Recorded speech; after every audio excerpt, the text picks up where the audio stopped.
Am I wrong? I fed my son curry rice. My wife and I have been married for 5 years. We have a 3-year-old son. Yesterday, my wife had to go to meet her mom immediately because her mom had fallen from the stairs and was admitted in the ER.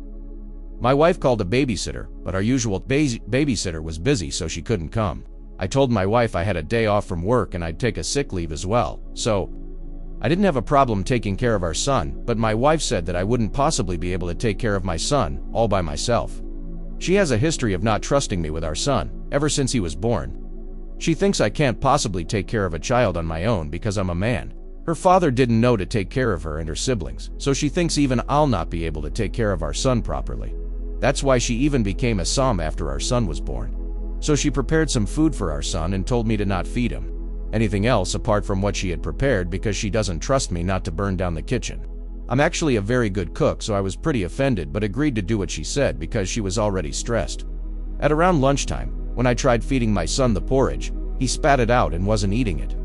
So I tasted the porridge myself and found that it had too much salt in it. My wife hadn't prepared anything else apart from porridge, so I fed him the curry rice I had prepared for myself. I mashed the rice well and added just the curry without any beans to prevent choking. He ate it without complaint. For dinner, I fed him rice with curd. When my wife called me this morning, she asked me if everything was fine. I told her that the porridge she prepared had too much salt in it, so I fed our son curry rice and curd rice.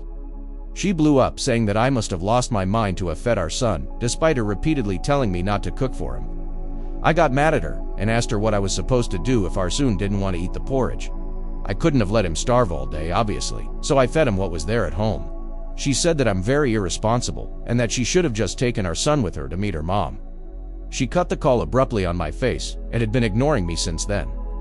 She texted me a while ago saying that her friend would come to take our son and that her friend would be babysitting our son until she comes home. I told her immediately that she's delusional if she thinks I will let a stranger take my son.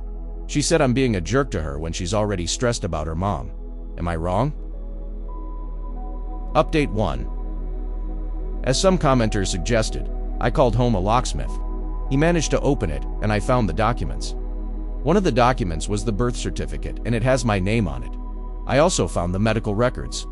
He has anemia, and also has had an epileptic fit before. I also found the pediatrician's details along with the medical reports and prescriptions. But the thing is, the seizure has never actually happened. Because my son never had a hospital visit that was for so long. I would know if he was hospitalized, because then he'd have had to stay at the hospital for at least 2 days. Also, such a hospitalization would also cost quite a bit, so if my wife used our joint account to pay for it, I'd have gotten to know. Which means she probably has another account with enough money to cover our son's expenses that I do not know of. Final update. I just came back from the pediatrician.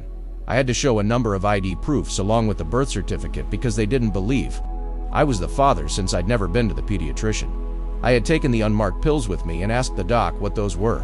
He said those are seizure medications and that my son had been prescribed those meds by the previous pediatrician, but the new pediatrician, the one I went to today, had asked my wife to discontinue the meds. My wife has been giving my son the meds, even after the doc had asked her to stop doing so. I'm thinking what to do next right now. I hid the prescription because I don't want my wife to be buying any more pills, and I handed over the remaining pills to the doctor.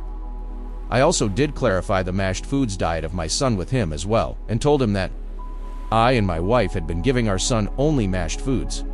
The doctor said our son's teeth are quite healthy than he would have expected them to be from eating just soft foods.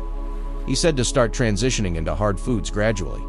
For now, he asked me to give my son something to chew on, even if it is just semi-hard.